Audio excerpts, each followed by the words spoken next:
cultures, there were practices that would not be looked highly upon today. But what about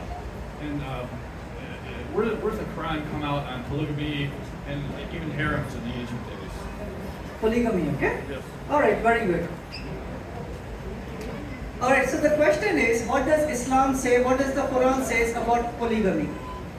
So first and foremost, let me remind all of us, I'm going to take you all of you to history. In the history of humanity, polygamy always existed.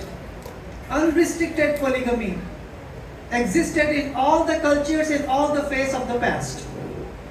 May that be Chinese culture, Hindu culture, Jewish culture, Christian culture of the past, people used to have unrestricted polygamy. So what the Quran, what it did was, what God did was, God restricted polygamy and gave proper accountability, responsibility to the husband.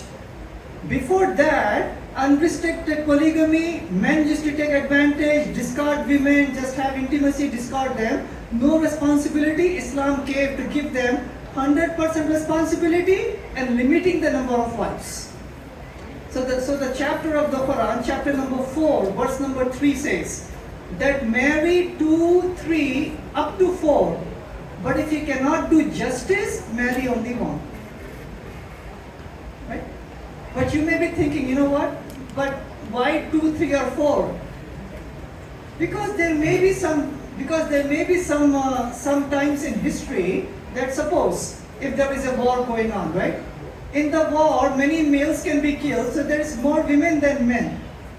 So if every male marries only one lady, then there would be surplus of ladies out there. Who's going to marry them? Who's going to give them the warmth of the home and the husband and the children? They would be left. So Islam is practical. So when it comes to polygamy, polygamy is there in the Old Testament. Polygamy is there in the New Testament. For example, almost every prophet that you see up there, they were polygamous. May that be Moses, 2 wives. May that be Abraham, 3 wives. David, several wives. Solomon, 700 wives. Right? First Kings. So I'm just quoting from the Old Testament. First Kings, chapter number 11, verse number 1 to verse number 5. It says that Solomon had 700 wives. So in the Old Testament, there's not a single verse in which the God of the Old Testament says, don't marry more than one, marry only one. There is no such passage in the Old Testament, no such passage in the New Testament. Really important. But there is a passage like that in the Quran. If you cannot do justice, marry only one. Last but not the least, right? Last but not the least, there is polygamy in this country. According to Chicago Tribune, a typical American male, they have seven partners. 7 partners, right? Come on. Don't look at your husband. I'm just joking, right? So they have 7 partners. So even though, legalized polygamy is not here in this country, however, unlegalized polygamy is there in this country. Unrestricted partners. It's legally allowed. But here is the important thing, right? Because Islam wants every single human to be part of a family. Compared to that, they are like 38% of the households in this country, they are run by single parent homes.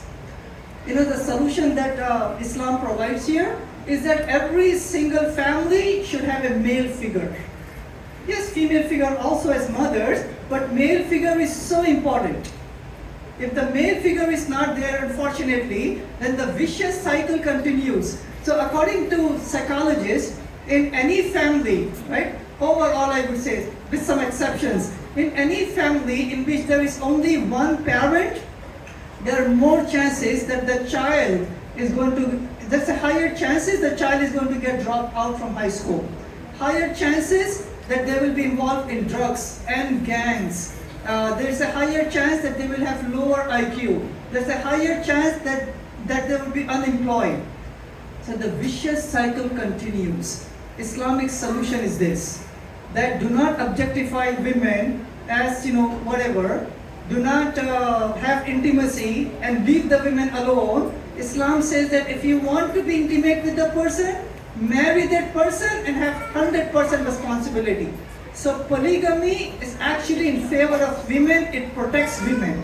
It protects the womanhood.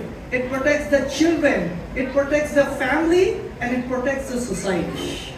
And that is the beauty of polygamy in Islam, also reflected in the Old Testament and New Testament. And that is polygamy in Islam.